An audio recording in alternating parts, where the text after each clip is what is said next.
오늘도 새벽 예배를 드리게 하신 하나님께 감사와 찬송과 영광을 올려드립니다. 우리 다 함께 사도신경으로 신앙 고백하신 후에 찬송가 527장을 부르신 후 에레미야서 12장의 말씀을 읽으신 다음 오늘 말씀을 듣도록 하겠습니다.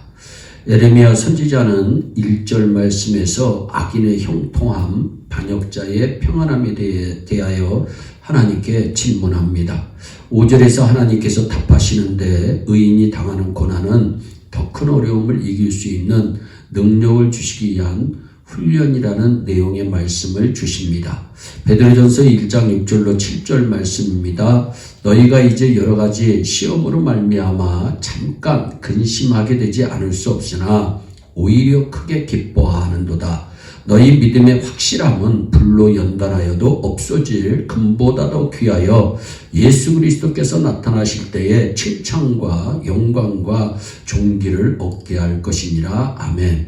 이스라엘 백성들은 하나님과 특별한 관계에 있는 사람들입니다. 그들은 세상 가운데 하나님의 나라를 알리기 위해 택함받은 하나님의 선민입니다. 그러나 시간이 지나면서 그들은 하나님으로부터 멀어져 가기 시작했습니다. 많은 선지자의 외침에도 그들의 마음은 하나님께로 돌아설 줄 몰랐습니다. 그들의 관심은 오직 하나님이 아닌 다른 것에 집중되어 있었습니다.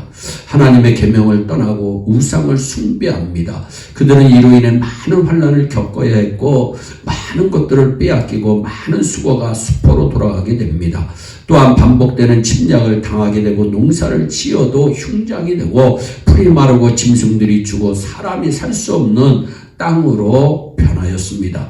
그동안 이스라엘 백성들은 어려움을 당할 때마다 하나님께 나아가 용서를 구했고 그때마다 하나님께서는 어김없이 용서해 주시고 환난 가운데서 그들을 이끌어내시는 은혜를 베풀어 주셨습니다. 이번에도 하나님께서 징계의 매를 드셨습니다. 사랑하는 이스라엘을 더 이상 보고 계실 수 없기에 형벌을 내리시기로 작정하였던 것입니다. 당시의 유다 형편이 어땠습니까? 막강한 힘을 가지고 있던 바벨론이 군사를 거느리고 침공해 오는 위기 상황 가운데 놓이게 되었습니다. 그런데 하나님께서 그들을 구원해 주시는 것이 아니라 너희들이 섬기던 신, 그 우상들로 너희를 구원하게 하라 말씀하십니다. 이 사실을 한 에레미야 선지자는 눈물을 흘리며 백성들에게 회개하고 하나님께로 돌아오라고 권면하였습니다. 그럼에도 불구하고 백성들의 마음이 완악해서 에레미야의 말을 귀담아 듣지 않았습니다. 오히려 바벨론 군사가 침략해와도 하나님께서 우리를 보호하셔서 우리는 안전할 것이라고 잘못된 희망을 주는 거짓 선지자들의 말을 듣고 회개할 기회를 놓치고 말았습니다. 그들이 에레미야 선지자의 선포를 믿고 회개를 하였으면 환난을 모면하였을 텐데 그만 거짓을 믿다가 패망하게 되었던 것입니다. 어려울 때일수록 거짓 선지자 말에 귀를 기울이는 이스라엘 백성들의 모습을 보면서 우리도 어려울 때일수록 말씀으로 돌아가고 기도로 돌아가고 찬양으로 돌아가야 사는 길이 열립니다. 하나님은 우리가 아무리 크고 많은 죄를 지었다 해도 우리의 죄를 내가 인정하고 회개할 때 그 모든 것을 용서해 주시는 것입니다. 개인의 허물뿐 아니라 국가와 민족까지도 용서해 주십니다. 느니네 성의 많은 사람과 짐승들이 40일 후에 멸망을 당할 것이라는 선포를 듣고 왕이 베옷을 입고 죄를 쓰고 회개하자 하나님께서는 멸망시키시겠다는 뜻을 돌이키시고 용서해 주셨습니다. 우리에게 아직도 돌이킬 기회가 있음을 우리에게 그런 기회를 주신 하나님께 감사하며 내가 회개할 것이 있다면 회개하는 은혜가 임하기를 바랍니다. 하나님의 백성이 이스라엘은 솔로몬이 낙성식을 할 때에 하나님의 영광의 구름이 그 성전에 가득하였습니다. 이것은 하나님 임재의 상징입니다. 모든 사람들이 이곳에서 하나님의 임재를 보고 함께 하시는 임마누엘의 하나님을 만났습니다. 하나님께서는 성전에 하나님의 이름을 두시고 백성들이 와서 기도할 때 그들의 기도를 들어주시고 그들을 만나주셨습니다.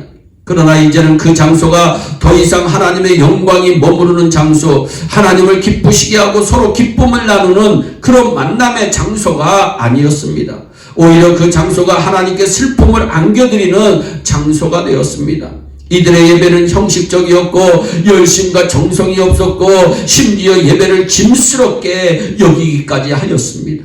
하나님께서는 더 이상 성전에 머물러 계시지 않으셨습니다.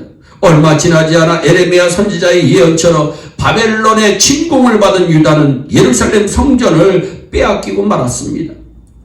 여러분, 우리가 이러한 역사적 사실들을 통해서 하나님의 교회가 건전할 때에는 하나님의 나라도 건전하며 하나님의 성전이 하나님께 버림을 받을 때에는 그 백성들도 버림을 당한다는 사실을 깊이 깨달아야 할 줄 믿습니다.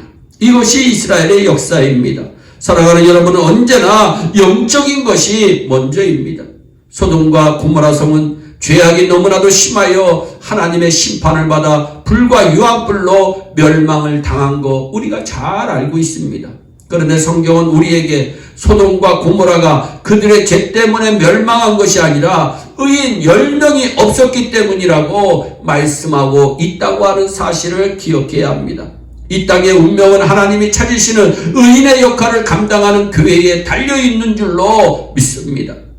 8절과 9절에 보면 하나님을 떠난 사람들은 하나님을 보고 싶어도 볼 수가 없습니다. 유다가 지금 그런 형편에 놓여 있습니다. 사는 길은 하나님께로 돌아와야 합니다. 15절 말씀입니다. 내가 그들을 뽑아낸 후에 내가 돌이켜 그들을 불쌍히 여겨서 각 사람을 그들의 기업으로 각 사람을 그 땅으로 다시 인도하리니. 하나님께서는 바벨론을 통해 이스라엘을 심판하시지만 그 이스라엘을 바벨론 포로에서 귀환시켜 다시 회복시켜 주시겠다고 하는 희망의 약속입니다. 에레미야서 29장 10절로 14절의 말씀입니다. 여호와께서 이와 같이 말씀하신다. 바벨론에서 70년이 차면 내가 너희를 돌아보고 나의 선한 말을 너희에게 성취하여 너희를 이곳으로 돌아오게 하리라. 여호와의 말씀이니라. 너희를 향한 나의 생각을 내가 하나니 평안이요 재앙이 아니다. 너희에게 미래와 희망을 주는 것이다. 너희가 내게 부르짖으며 내게 와서 기도하면 내가 너희들의 기도를 들을 것이요 너희가 온 마음으로 나를 구하며 나를 찾을 것이요 나를 만나리라. 이것은 여호와의 말씀이니라. 나는 너희들을 만날 것이며 너희를 포로된 중에서 다시 돌아오게 하되 내가 쫓아 보내었던 나라들과 모든 곳에서 모아 사로잡혀 떠났던 그곳으로 돌아오게 하리라. 이것은 여호와의 말씀이니라. 모든 근본 문제의 해결은 하나님께 있습니다. 모든 문제를 근본적으로 해결할 수 있는 길 또한 하나님께로 돌아와 하나님을 바라보는 것입니다. 양은 목자의 슬라에서 키움을 받고 안전하듯이 하나님의 백성은 하나님의 슬라에서 하나님과 함께 살아야 안전하고 평안합니다. 사랑하는 여러분, 하나님의 축복은 언제나 준비되어 있습니다. 하나님께서 나를 위해 하늘문을 여시고 싸울 것이 없도록 주시는 축복을 받기 위하여 우리는 늘 주님과 함께 동행하며 승리하는 삶을 살아야 될 줄로 믿습니다. 기도하겠습니다. 사랑의 하나님 감사합니다. 아버지 하나님, 유다가 하나님을 바라보지 못하자 하나님께서는 아버지 유다를 아버지 징계하시는 내용의 말씀을 듣습니다.